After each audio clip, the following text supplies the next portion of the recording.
পশ্চিমবঙ্গ বিধানসভা নির্বাচনের high voltage প্রচারের পালা মিটিয়ে এবার সম্পূর্ণ অন্য মেজাজে ধরা দিলেন প্রধানমন্ত্রী নরেন্দ্র মোদী।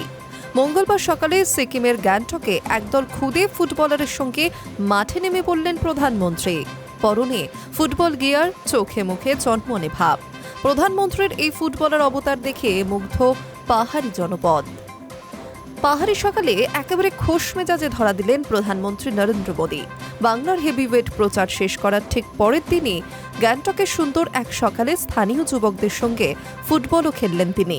নিজের এই অভিজ্ঞতা ভাগ করে নিয়ে তিনি সমাজ মাধ্যমে লিখলেন, সিকিমের গ্যাংটকে এক মনোরম সকালে তরুণ বন্ধুদের সঙ্গে ফুটবল খেলার মজাই আলাদা। এই ফুটবল সেশনটি সত্যি অত্যন্ত উদ্দীপক ছিল।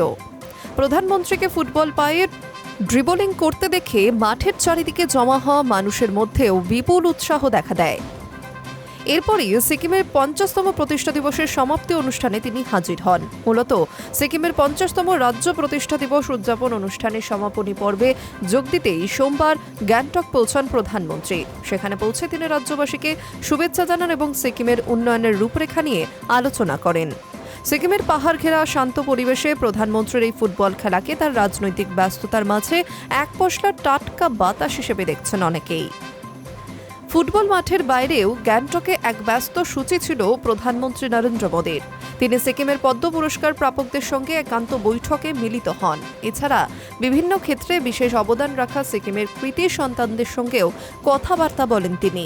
তাদের সাফল্যের কাহিনী শোনেন এবং সিকিমের সাংস্কৃতিক ও ঐতিহ্য রক্ষায় তাদের অবদানের প্রশংসাও করেন তিনি। রাজনৈতিক বিশ্লেষকরা মনে করছেন, একদিকে যখন বাংলায় ভোটের পারদ চড়ছে, তখন পাহাড়ে তরুণদের সঙ্গে ফুটবল খেলে প্রধানমন্ত্রী দেশজুড়ে ফিট ইন্ডিয়ার বার্তা দেওয়ার পাশাপাশি যুব সমাজের সঙ্গে সরাসরি সংযোগ স্থাপনের চেষ্টা করলেন।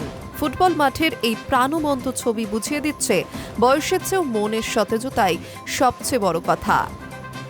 High news network.